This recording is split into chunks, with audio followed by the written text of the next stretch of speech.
तो हम गए थे बारात में, हमारे साथ कुछ ऐसा भी हो जाएगा हमने कभी सोचा भी नहीं था। हेलो दोस्तों, अस्सलाम वालेकुम। घंगोरी से लेके चल दिए बात मोहलिया के लिए। तो भाई साहब पीछे बैठे, टांगे लटका के गिरेगा तो नाच छिल जाएगी। ठीक पीछे ही लुगाई बैठी है जो कि ढोल के साथ साथ गीत भी गा रही है, बहुत मजा आ रहा है। हमारा छोटा भाई है जिसका नाम असद, देख रहे हो भाई साहब नंगे दिखाने के हमारे ट्राली पे खड़ा, फिर बरेली की सड़कों को चीरते हुए पहुंचे हम इस मजार पर, क्योंकि यहाँ से 20 मिनट का रास्ता है, इन पे बात चला। फिर हम सब भाई मिलकर आ जाते हैं ट्राली पे से उतर के टहलने के लिए। क्या कह रहे हो, कौन कौन है तुम्हारे साथ? हमारे साथ है भाई तायन भैया और उवैस भाई और हमारे फेज भाई साहब। रमजान जैसी निकले बदमाशी का कीड़ा तो फिर से जागृत हो गया। फिर आ जाता है नाश्ता ओनली फॉर भतीजों के लिए, और फिर डीजे भी आ जाते हैं, क्योंकि वैसा बिना डीजे के बाहर कैच हमारे कैमरे की रियलिटी वैसा बोल गई है। जल्दी से 10 के फॉलोवर करो ताकि हम आईफोन ले सकें। कर देते हैं बमबारी स्टार्ट। इतने बम और पटाखे लेके आए वैसा पूरी मोहलिया को खाक कर जाएंगे। मजाक कर रहे हो वैसा, हमसे तो मच्छर भी नहीं। पूरी की पूरी 20 मिनट देखा ये बम को, देख रहे हो वैसा। तो काफी देर पटाखे और बम छोड़ने के बाद हमको देखते हैं छपरी लौंडे जो की हाथ में छुरछुरियां उड़ा रहे हैं। देख रहे हो मोहलिया वाले लौंडे नाचने वालों को भी फेल करे जा रहे हैं। देख रहे हो कितनी तेज नाच रहे हैं। काफी देर बाद चढ़ाने के बाद खाना खा के हम बैठ जाते हैं वैसा सुकून से, क्योंकि थक गए बहुत। हमारे को और आरएस भी आए हमारे साथ। के 12-1 बजते ही हमारे अंदर का शैतानी वाला कीड़ा जाग गया था। और देखो फिर हमारे शैतान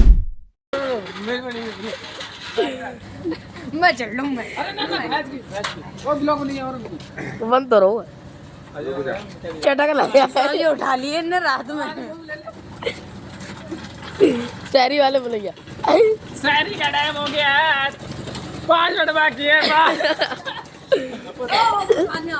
काफी देर मस्ती करने के बाद हम चले लगते हैं सोने के लिए। नींद भी बहुत आ रही है और टाइम भी बहुत ज्यादा हो गया। देख रहे हो जाने का नाम नहीं ले रहे हैं, रात के 1-2 बज रहे हैं। हो हमारे साथ हमारे इमरान भैया भी तो आए हैं। सुबह उठने के बाद करते हैं सबसे पहले नाश्ता की महक सूंघ के देख रहे हो नींद में से आ गए। नाश्ता करके काफी देर घूमने के बाद होने लगते हैं तैयार बारात में जाने के लिए। हमारे उवैस भैया का आउटफिट है, देख रहे हो भाई साहब दूल्हा लग रहा है पूरा। और फिर हम भी हो जाते हैं तैयार। ये कुछ मेरा आउटफिट है जो की मैं कांच में दिखा रहा हूँ, मेरे साथ कोई है ही नहीं क्योंकि सब जने डटे पड़े हैं तैयार होने में। और फिर हम आ जाते हैं छत पर फोटो खींचने के लिए। फिर हम आ जाते हैं बारात में, फिर बैठ जाते हैं टेबल पर खाना खाने के लिए। ये कुछ शादी हॉल है जिसमें बारात आई है। खाना खाने के बाद हम बैठ जाते हैं बाहर। मेरे बराबर वाले का भी कीड़ा जागृत हो गया। हमारा फुफेरा है जिसका बीच का दांत ले गया। हम सारे लोग बैठे हैं ठीक शादी हॉल के सामने।